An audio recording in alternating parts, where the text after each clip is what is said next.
Welcome to another tutorial. Today, I'm going to show you how to make Roblox poses.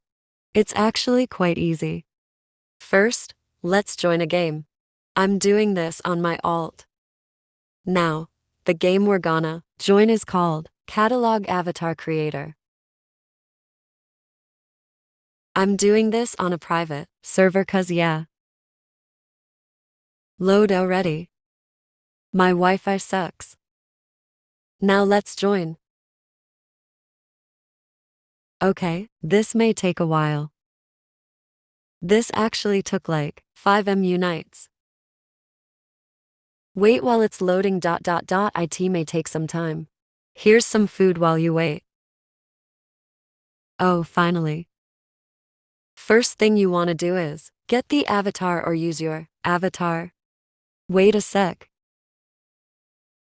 So now you can change the background to your choice. I honestly prefer the default background. Okay, no now. Done. Let's get to the actual tutorial. Tap this. Now tap this. Now you can see that you can edit different parts of your character's body. Editing. Finally done. Now we can get a base for it. Tap.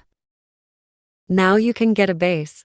I will explain how to get the base in the next video. Anyways, bye.